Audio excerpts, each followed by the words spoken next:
talkTV, we may have learned of the King's cancer diagnosis today, but he's not the only royal battling the condition. The Duchess of York, Sarah Ferguson, revealed in January that she's battling skin cancer, having fought breast cancer last year. Joining me now is talkTV's royal commentator, Rupert Bell.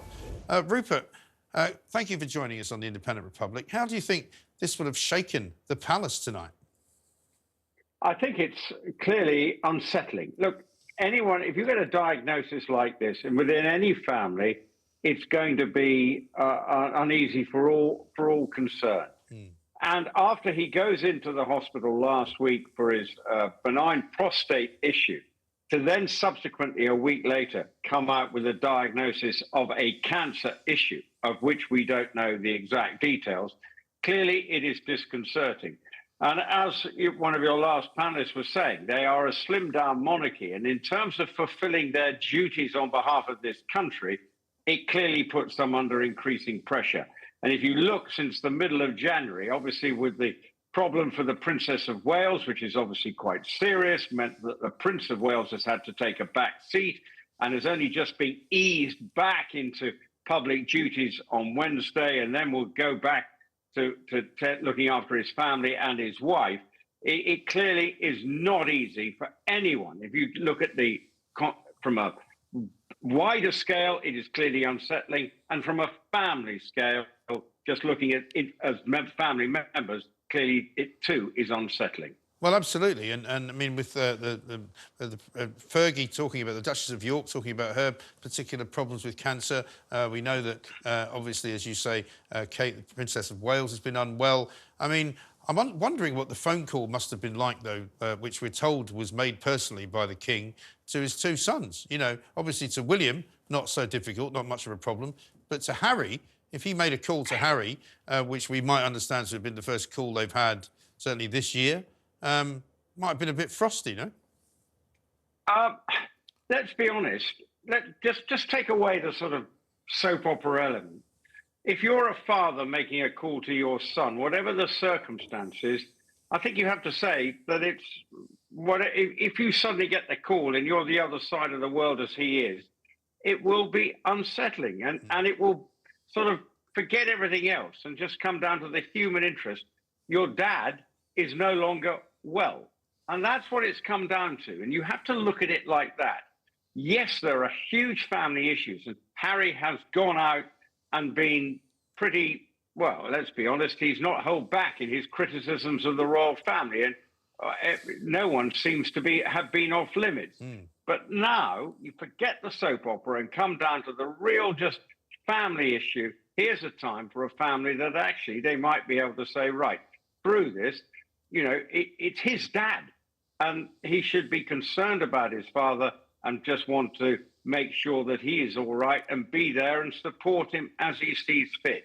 But looking through the history of the last 3 or 4 years, it has been very unsettling for all members of the royal family, and Harry has not helped himself. But now is a time not to say we're going to heal all wounds, but put all that aside. And it's a son now wanting to make sure and look after his father as best he can, even though he lives now in California. Yes. But practically speaking, Rupert, as well, in terms of the duties that will be now impossible for the King to carry out, and also now the duties that the Princess of Wales won't be able to carry out until possibly sometime after Easter and into April. I mean, what practically happens in terms of things that need to be done? Well, in terms of the sort of constitutional side of it, that will carry on very much as normal. And the King has said that it will be business as usual with regard to the constitutional issues, like the meeting with the Prime Minister, the meeting with the Privy Council, reading the red boxes and the affairs of state will carry on.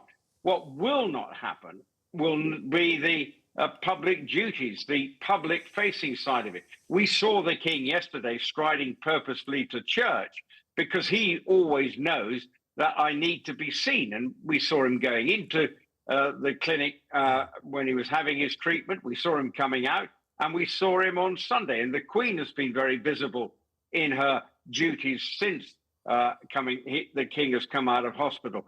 But there will be a strain on resources.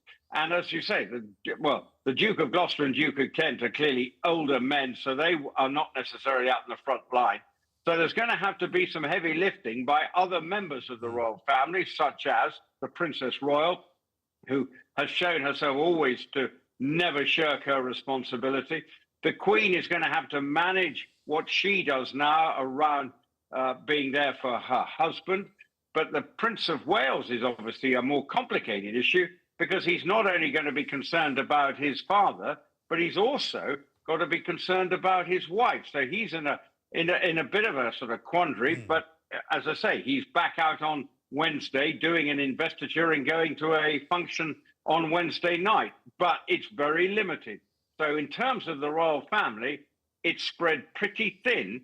But as the king always wanted a slimmed down monarchy, but perhaps not in these circumstances. Quite.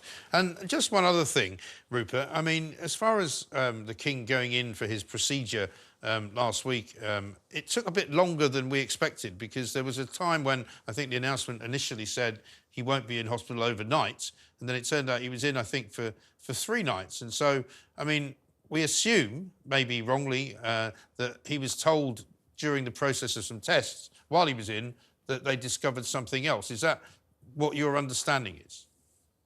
Look, I'm not privy to the actual medical details, and no one is. But you would assume that something came out while he was having his treatment, and that they found something else. And I think the statement has alluded to that fact, that while he was undergoing his procedure for his benign prostate condition, something else manifested itself. So I think it was lucky that whilst he was in hospital, they found something else in the early stages, because he's a pretty fit man for his age. Look, he's only been in hospital for what tends to be back injuries and riding accidents and sort of physical things that he's been involved in. He's been a robustly healthy individual. So I think it's probably fairly fortuitous that he'd go in for something else, and they've discovered something maybe potentially a little more serious, which they are now going to be able to deal with in the early stages of whatever it is. But let's be honest, I know no more than anybody else, so it would be slightly churlish of me to speculate. OK. Rupert, good to talk to you. Thank you very much indeed. Rupert